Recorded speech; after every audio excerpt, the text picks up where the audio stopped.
if you've literally ever looked at any kind of currency in the US, or if you've ever attended a single school in the United States, you know that we're governed by presidents. We've never had a king, a czar, warlord, but we did, at one point, have an emperor. Now together, we're going to experience the rise and fall of His Grace, Emperor Edward Norton I.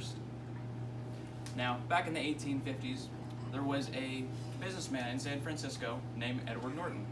He mostly dealt with real estate, but he decided that he was going to try and corner the rice market.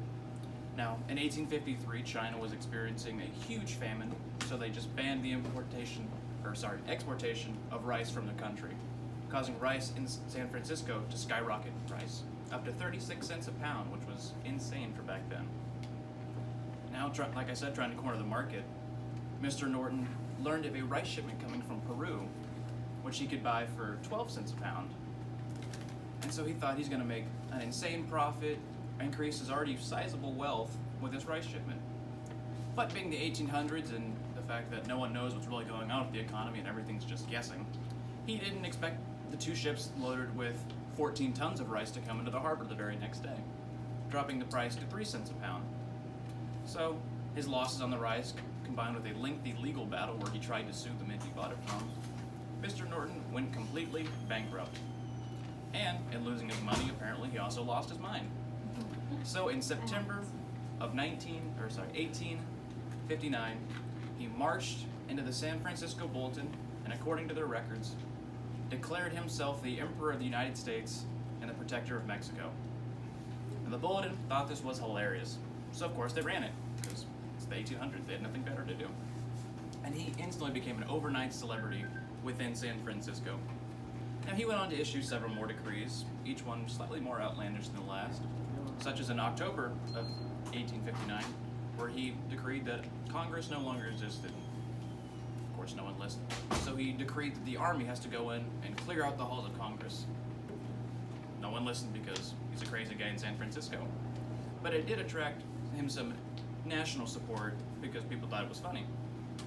Now he did have a couple decrees that actually were freakishly prophetic, such as he decreed that the governments of the world should form a League of Nations to prevent war, which actually happened after World War I.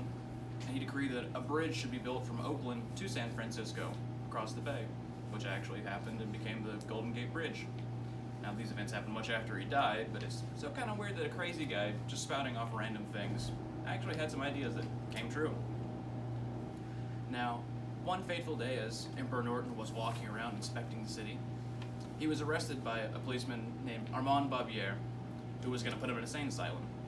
And the city rioted. Their beloved emperor was thrown into prison for no good reason. And so, realizing they had no charges, the police released him with a formal apology from the San Francisco PD. And he issued a royal decree pardoning that policeman. And from then on, the officers would salute him as he passed. Nice.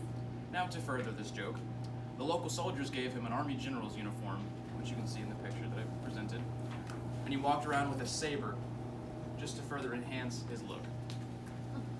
And he even went so far as he got a local printing press to print off his own money, which was accepted by many of the shops of San Francisco, and a few can still be found floating around today. And now, much of what he actually did is rumor and conjecture.